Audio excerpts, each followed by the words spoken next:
দুনিয়ায় প্রেরণ করেছি। আল্লাহু আকবার, জোরে বলুন। তাহলে আল্লাহ রাসূল আল্লাহ রাব্বুল আলামিন আমাদেরকে বলেন,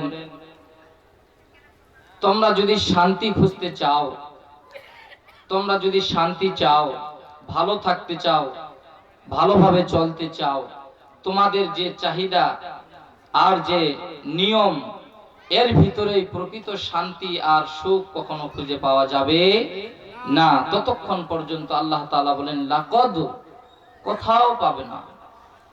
লাকদ, যেখানে ইচ্ছা যাও, কোথাও তুমি সুন্দর আদর্শ, সুন্দর মানুষ, সুন্দর সমাজ, সুন্দর জাতি, সুন্দর সংগঠন, সুন্দর চরিত্রবান কোথাও তুমি খুঁজে পাবে না। লাকদ কানা লাকুম, এক জায়গায় তুমি পাবে। লাকদ কানা লাকুম ফি রাসূলিল্লাহি উসওয়াতুন হাসানা, আমার হাবিব তোমাদেরকে সুন্দর জীবন দিতে পারবে। সুবহানাল্লাহ বলি। আমরা সুন্দর জীবন মনে করি, ব্যারিস্টার হয়েছি, ইঞ্জিনিয়ার হয়েছি, ডক্টর হয়েছি, এমবিবিএস ডাক্তার হয়েছি, এটা কি আমরা সুন্দর জীবন মনে করি? জোরে বলেন ঠিক না বেঠিক? বড় দালান কোঠা দিয়েছি, বড় সম্পদওয়ালা হয়েছি, সমাজে আমাকে সবাই সম্মান করে, গুরুত্ব দেয়, এটা কি আমরা সুন্দর জীবন মনে করি? আমরা সাধারণত সুন্দর মনে করি সমাজে একটা বাড়ি যদি হয়, এখানে থাকার জন্য প্রয়োজনীয় আসবাবপত্র যদি থাকে, এটাকেই আমরা সুন্দর জীবন ভাবি। মানুষ 20 লক্ষ 30 লক্ষ টাকা দিয়ে সোনার ঘড়ি বানায়। মানুষ এটা জানে ঘড়ি কিভাবে সুন্দর করতে হয়, বাড়ি কিভাবে সুন্দর করতে হয়, ঘর কিভাবে সুন্দর করতে হয়, কিভাবে সুন্দর খাওয়া যায়, কিভাবে সুন্দর চলা যায়, এটাই মানুষ জানে। কিন্তু মানুষ জানে না কিভাবে তার চরিত্র সুন্দর করতে হয়। যারা বলেন ঠিক না বেঠিক? কারণ আল্লাহ রাব্বুল আলামিন বলেন, লাকাদ কানা লাকুম ফি রাসূলিল্লাহি উসওয়াতুন হাসানা, জীবনের এমন কোন জায়গা নেই, জীবনের এমন কোন রূপ নেই যেখানে আমার হাবিবের নূর পড়েনি, আলো পড়েনি। তোমরা ব্যারিস্টার হতে পারো, ইঞ্জিনিয়ার হতে পারো, ডক্টর হতে পারো, বড় ডিগ্রিধারী হতে পারো, এটাকেই তোমরা সুন্দর জীবন মনে করো। এটাতে সুন্দর জীবন নয়।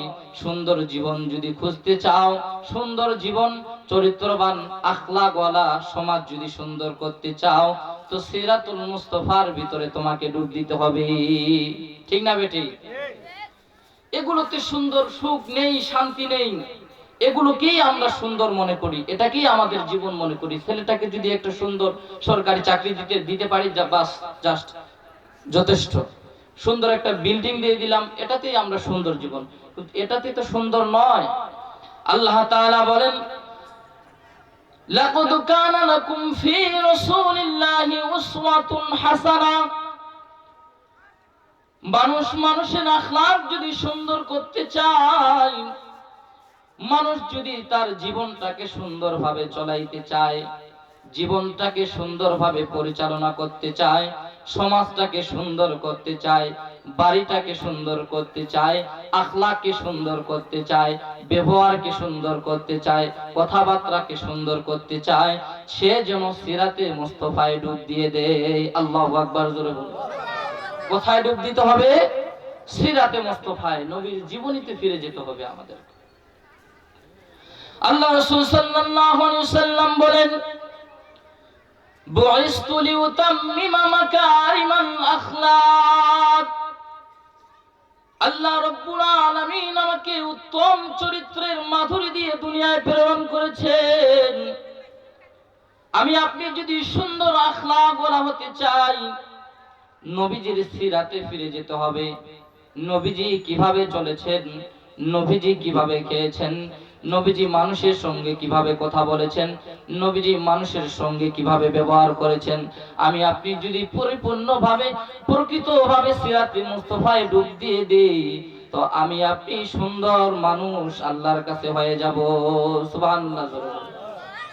আমরা এগুলোকে সুন্দর মনে করি, এগুলো সুন্দর নয়। আমি আপনি দেখতে অনেক সুন্দর, এটাকে সুন্দর বলা যায় না। All that glitter is not gold. চকচক করলেই কি হয়? সোনা হয় না। সিটি কলের জিনিস দেখতেও অনেক সুন্দর, কিন্তু প্রকৃত এটা সোনা নয়।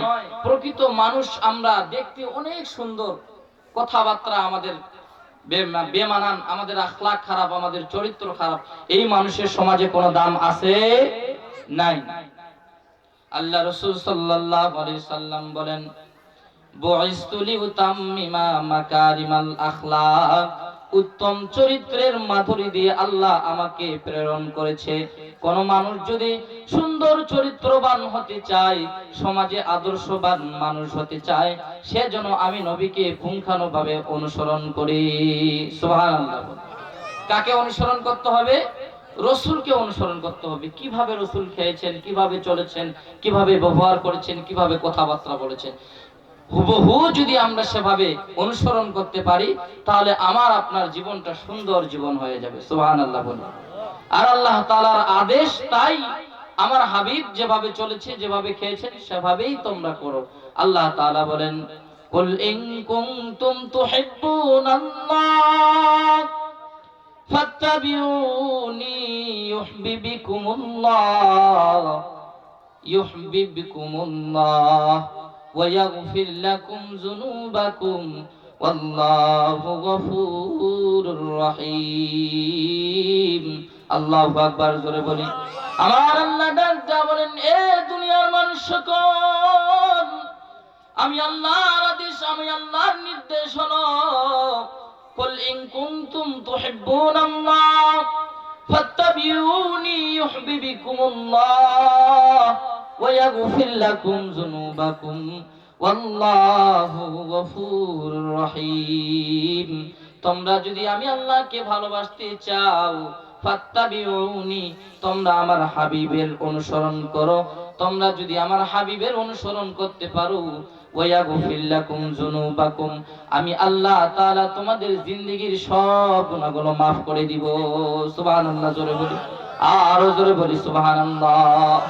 আমার আল্লাহ ডাক দিয়ে বলেন, হে আমার বান্দারা, তোমরা যদি আমি আল্লাহর ভালোবাসা অর্জন করতে চাও, আমি আল্লাহ তাআলার কাছে দামি হতে চাও, আমি আল্লাহ তাআলার নিকটতম হতে চাও, ফাত্তাবিউনি, তোমরা অনুসরণ করো। হুবহু আল্লাহ রাসূল যেভাবে চলেছেন ওভাবে চলতে হবে। হুবহু যদি সেভাবে আমি আপনি আমার জীবনটাকে পরিচালনা করতে পারি, আল্লাহ তাআলা বলেন, ওয়ায়াগফির লাকুম যুনুবাকুম, আল্লাহ বলেন, বান্দারে, জীবনের যত বড় গুনাহ করে থাকো না কেন, আমি আল্লাহ তাআলা আমার হাবিবকে অনুসরণ করার কারণে তোমার জিন্দেগীর সব গুনাহ খাতাগুলো maaf করে দিব। সুবহানাল্লাহ। কিন্তু আমি আপনি সেভাবে অনুসরণ করতে পারি না। সাহাবায়ে কেরাম রাদিয়াল্লাহু তাআলা আনহু আল্লাহ রাসূলকে এমন ভাবে অনুসরণ করেছেন, জীবনের প্রতিটা মুহূর্তে আল্লাহ রাসূলকে অনুসরণ করে চলেছেন।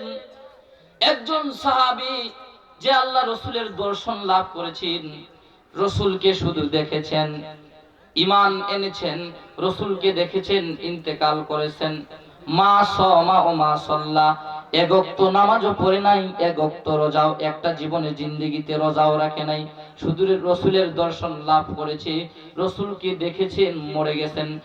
আহলে সুন্নাত ওয়াল জামাতের আকীদা হলো, একজন সাহাবীর মূল্য এত যে শুধু রাসূলকে দেখেছে আর ইন্তেকাল করেছে। পুরা পৃথিবীর সমস্ত মানুষের আমলগুলো যদি এক পাল্লায় রাখা হয়, তবুও ওই সাহাবীর সমতুল্য মর্যাদায় পৌঁছতে পারবে না। আল্লাহু আকবার। জোরে বলি। আল্লাহ রাব্বুল আলামিন, আল্লাহ রাসূল সাল্লাল্লাহু আলাইহি সাল্লাম বলেন, আসহাবি কান নুজুম ফাবিআইহিম ইক্তাদাইতুম ইহতাদাইতুম। আল্লাহ রাসূল ডাক দিয়া বলেন, আসহাবি কান নুজুম ফাবিআইহিম ইক্তাদাইতুম ইহতাদাইতুম। আমার সাহাবায়ে কেরাম হলো তারকার মতো।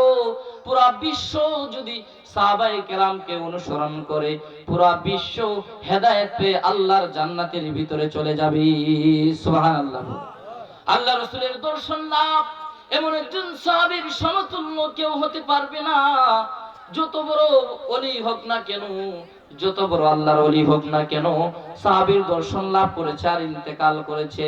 আল্লাহ রাসূল সাল্লাল্লাহু আলাইহি সাল্লাম যুদ্ধের কাতার সোজা করতেছেন, এমন সময় একজন সাহাবী এসে বলেন, ইয়া রাসূলুল্লাহ, ইয়া হাবিবাল্লাহ, আমি যদি আপনার কাছে এখন ইসলাম গ্রহণ করি তো আমার ফয়সালা কি হবে, আমার কি ফলাফল হবে, আমার কি হবে? আল্লাহ রাসূল ডাক দেয়া বলেন, সাহাবীরে, যুবক রে, তুমি যদি এই সময় ইসলাম গ্রহণ করো তো তুমি জান্নাতি হয়ে যাবে। ওই যুবক ডাক দেয়া বলেন, হুজুর আমাকে এই মুহূর্তে কালিমা পড়ে দিন। বলুন। আল্লাহ রাসূল বলেন, লা ইলাহা ইল্লাল্লাহু মুহাম্মাদুর রাসূলুল্লাহ সাল্লাল্লাহু আলাইহি সাল্লাম।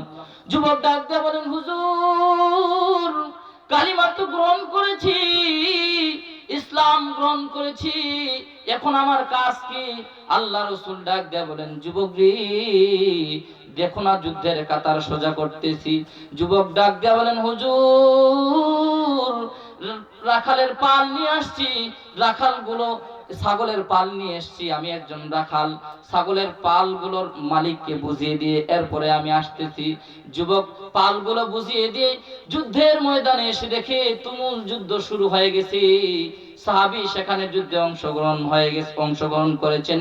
যুদ্ধ শেষে আল্লাহ রাসূল ডাক দিয়া বলেন, সাহাবীরা রে, শহীদের লাশগুলো একত্রিত করো।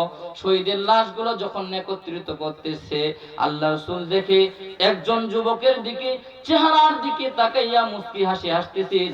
সাহাবায়ে কেরাম ডাক দেয়া বলেন, ইয়া রাসূলুল্লাহ, ইয়া হাবিবাল্লাহ, আপনি ওই যুবকের দিকে তাকাইয়া কেন মুস্কি হাসি হাসলেন?